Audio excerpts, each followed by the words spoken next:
आज एक वीडियो जो है वो बड़ी इंटरेस्टिंग सामने आई है और वो है जनाब इस्लामाबाद हाई कोर्ट के मुख्तलिफ जजेस जो हैं वो सुप्रीम कोर्ट पहुँचे और जिसमें ज़ाहिर बात है लीड कर रहे थे इसके अंदर जस्टिस तारिक महमूद जहांगीरी, लेकिन उनको अकम्पनी किया जस्टिस मोहसिन अख्तर कियानी ने, जस्टिस बाबर सत्तार ने, जस्टिस समन रिफत ने और जस्टिस सदार एजाज इसहाक ने। और उसके बाद इनकी वीडियो जब रिकॉर्ड होती है, ये आप स्क्रीन पे देख रहे हैं, ये सारे जो है वो इकट्ठे वॉक करते हुए अंदर आ रहे हैं। It was a very very powerful image. और इसके अंदर ये एक आम साइल के तौर पे जो है वहाँ पे आए, आम साइलिन के लिए जो रूट है जहाँ पे आपको आइडेंटिफिकेशन अपनी बतानी होती है, आपको कार्ड दिया जाता है, ये उसी रूट से आए। और इसके अंदर जो है वो बताया जा रहा है कि बेसिकली उनको जस्टिस तारिक महमूद जहांगीरी को जो काम करने से रोका गया है उसके अगेंस्ट जो उन्होंने अपील फाइल की है उसमें वो अपनी वकालत जो है वो मतलब बतौर वकील वो ख़ुद पेश हो रहे हैं। और ये बाकी जजेस का उनके साथ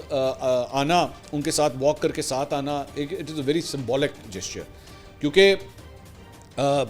इसका मतलब है कि एक वाज़े तफरीक तो थी, बयानात की हद तक थी, लेटर्स की हद तक थी, लेकिन कि लेटरबाजी चल रही थी, एक इधर से उधर लेटर जो है वो लिखे जा रहे थे, लेकिन इस तरह सारे जजेस का ग्रुप बना के सुप्रीम कोर्ट आना, ये actually it gives a signal कि things are not good. Islamabad high court के अंदर things are not good at all.